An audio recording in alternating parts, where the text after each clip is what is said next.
Saya akan membahas mengenai term. Term adalah kata yang digunakan pada kalimat, baik itu sebagai objek maupun subjek.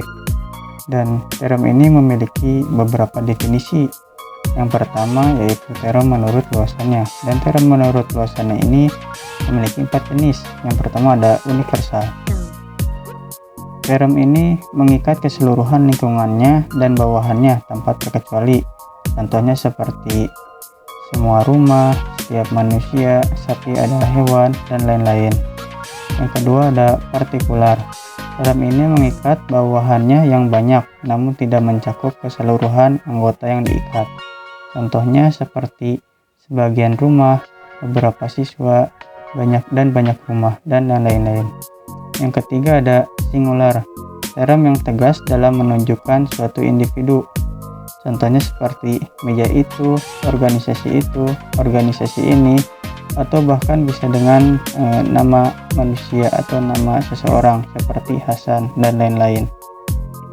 Yang keempat ada kolektif. Term ini mengikat sejumlah suatu hal yang mempunyai persamaan fungsi dan yang membentuk suatu kesatuan. Contohnya anggota bersenjata, organisasi panahan, dan lain-lain. Selanjutnya ada term menurut atas perlawanan gagasan dasar. Term ini memiliki 3 jenis. Yang pertama ada kontradiktoris. Term ini mempertegas makna term yang lain melalui lawan katanya. Contohnya seperti tinggi pendek, benar salah, menang kalah, dan lain-lain. Yang kedua ada kontraris. Term ini menunjukkan sudut ekstrim antara objek yang diatur dalam kategori tertentu. Contohnya panas dingin itu adalah suhu, dan merah hijau itu adalah warna. Jika ada relatif, term ini tidak dapat dipahami dengan sendirinya, maka harus memiliki hubungan dengan objek lain. Contohnya seperti suami, dapat dikatakan suami itu karena ada istri. Kemudian ada term menurut ketetapan maknanya. Term ini terbagi menjadi 3 jenis. Yang pertama yaitu ada univok. Term ini hanya memiliki satu makna saja, contohnya seperti meja, kursi, ballpoint, pensil, dan lain-lain. Yang kedua ada equivok. Term ini mempunyai bunyi yang sama namun memiliki makna yang berbeda. Contohnya seperti bulan.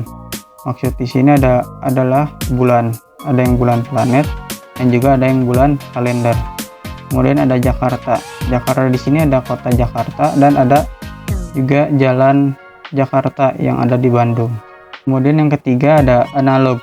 Term ini mempunyai makna yang berbeda dengan makna yang aslinya, namun kadang mempunyai persamaannya juga. Contohnya, bunga itu merupakan tanaman yang paling indah dibandingkan dengan yang lain.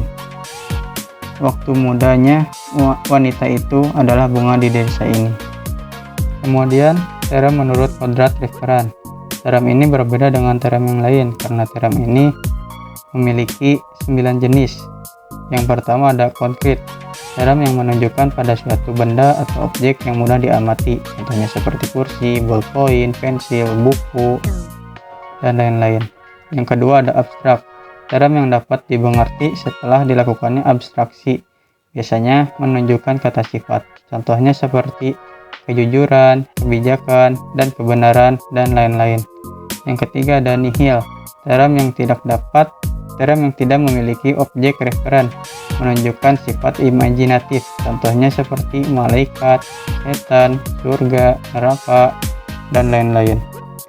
Kemudian yang keempat ada suposisi material. Term yang menunjukkan makna sebagaimana term itu ditulis atau dibacakan. Contohnya seperti kata sayang yang terdiri dari 6 huruf S, A, Y, A, N, G. Kemudian yang kelima ada suposisi formal. Term yang penggunaannya sesuai dengan apa yang dimaksud. Contohnya seperti buku. Buku itu adalah kumpulan kertas yang diberi sampul. Dan kaki. Kaki adalah salah satu anggota tubuh pada makhluk hidup. Kemudian yang keenam, suposisi logis. Term yang penggunaannya maksud untuk menuntun pikiran kepada konsep yang bersifat abstrak dan rasional. Contohnya, manusia adalah makhluk yang berakal. Kemudian yang ketujuh, suposisi real. Term yang penggunaannya untuk menyebutkan hal-hal yang realistis. Contohnya, ikan patin adalah hewan yang hidup di laut asin. Kemudian yang ke-8 ada suposisi semestinya. Term yang bermaksud untuk menyebutkan hal-hal yang sesuai dengan tempatnya atau selayaknya. Contohnya, manusia mempunyai mulut, sedangkan burung mempunyai paruh. Kemudian yang ke-9 ada suposisi metamorfosis, yaitu term yang penggunaannya dalam konotasi analogis.